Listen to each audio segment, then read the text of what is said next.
Pemirsa, Menteri Kesehatan Budi Gunadi Sadikin mengumumkan 3 varian baru mutasi COVID-19 telah masuk ke Indonesia. 2 kasus mutasi dari India ditemukan di Jakarta, sementara 1 kasus mutasi dari Afrika Selatan ditemukan di Bali.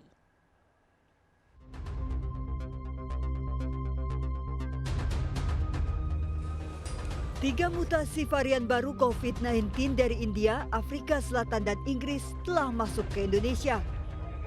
Masuknya varian baru diumumkan oleh Menteri Kesehatan Budi Gunadi Sadikin. Kasus varian mutasi ganda dari India B1617 ditemukan 2 kasus di Jakarta dengan 1 WNI yang kini dalam kondisi sehat dan 1 warga negara India dirawat di RSPI dalam kondisi stabil. Mutasi varian baru dari Afrika Selatan B1351 ditemukan 1 kasus WNI di Bali meninggal 16 Februari. Sementara mutasi varian baru dari Inggris B117 ditemukan 3 kasus baru sehingga total menjadi 13 kasus, yakni 1 WNI pekerja migran dari Arab Saudi dan 2 WNI lainnya, seluruhnya dalam kondisi sehat. Kementerian Kesehatan terus memantau dan melakukan penelusuran kontak serta melakukan pemeriksaan whole genome sequencing. Kementerian Kesehatan menduga sudah terjadi transmisi lokal seperti halnya di Karawang, Sumatera Selatan, Sumatera Utara, dan Kalimantan Selatan. Mutasi virus ini masuk dalam kategori varian of concern atau varian virus baru yang menjadi perhatian Badan Kesehatan Dunia WHO. Mutasi-mutasi ini yang masuk sebagai kategori varian of concern atau mutasi-mutasi yang memang sangat diperhatikan oleh WHO karena penularannya relatif lebih tinggi, ini harus kita jaga. Mumpung masih sedikit, karena mereka pasti akan segera menyebar karena penularannya relatif lebih tinggi dibandingkan yang lain, adalah tugas kita bersama untuk segera melakukan isolasi untuk yang terkena, disiplin melakukan testing, tracing untuk kontak erat dari daerah sekitarnya, dan juga teman-teman yang paling penting sekali lagi memakai masker, mencuci tangan, menjaga jarak.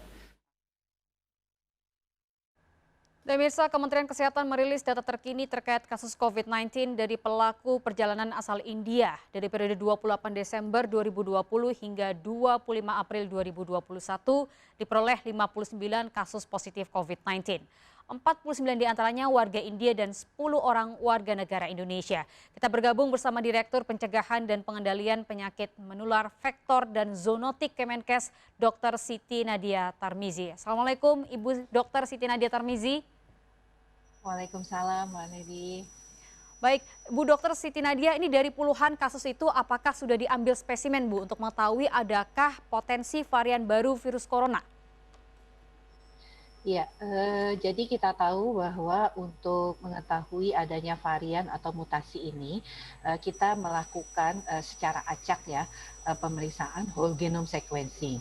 Ada 3 yang kita lakukan monitoring secara terus-menerus. Pertama adalah tentunya di pelaku perjalanan yang kembali dari luar negeri ya. Artinya kita lakukan di perbatasan-perbatasan dan pintu masuk negara. Yang kedua adalah tentunya yang terjadi di komunitas, yaitu dari hasil sampel pemeriksaan di puskesmas. Dan yang ketiga adalah pemeriksaan di hasil sampel pemeriksaan yang positif dari rumah sakit. Nah, khusus untuk pelaku perjalanan ini, tentunya karena kita mengambil secara sampling sebelum tanggal kedatangan 10 April, itu sebagian memang sudah kita ambil dan kita lakukan monitoring, dan kita tahu bahwa WNA yang datang antara sebelum tanggal 10 April itu semuanya sudah melewati proses karantina dan hasil pemeriksaan PCR-nya sudah 2 kali negatif. Jadi memang sudah bisa menuju tempat asalnya masing-masing.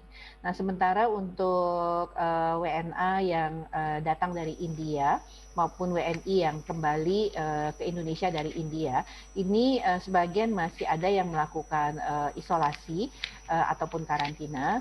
Karena kita tahu ada 26 kasus yang positif pada rentang waktu 10 April sampai dengan 25 April kemarin, dan kita tahu bahwa mereka ini sedang dilakukan karantina selama 14 hari untuk yang negatif pada pemeriksaan pertama, tapi kalau yang positif akan ditangani tentunya sesuai dengan prosedur yang ada. Baik, Ibu, kemudian terkait varian baru virus corona hingga saat ini sudah terdeteksi berapa jumlah totalnya yang masuk ke Indonesia, Bu? Ya, kalau sampai sekarang sudah ada 17 ya.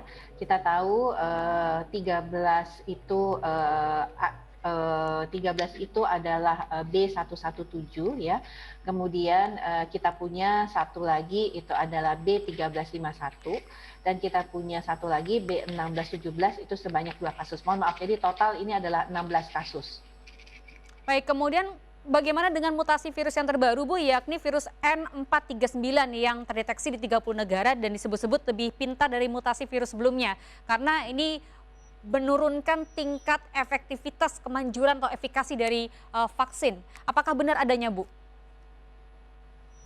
Ya, terkait N4391 ini, kita tahu bahwa varian ini secara uji coba di laboratorium dikatakan dapat mengelabui sistem kekebalan tubuh kita, ya, sehingga dia membuat sistem kekebalan tubuh kita tidak mengenal antigen yang tentunya nanti akan berdampak ya terhadap efektivitas dari vaksin tersebut.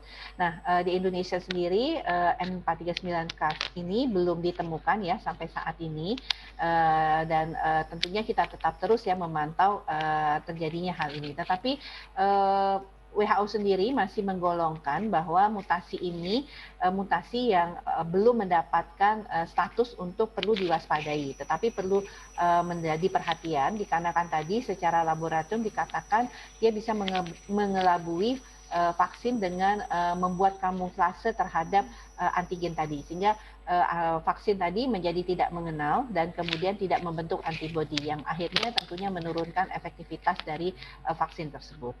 Baik, terima kasih Bu Dr. Siti Nadia Tarmizi, Direktur Pencegahan dan Pengendalian Penyakit Tular Vektor dan Zoonotik Kemenkes atas penjelasannya di seputar Anyar Siang RCTI. Sehat selalu Bu dan selamat beraktivitas kembali.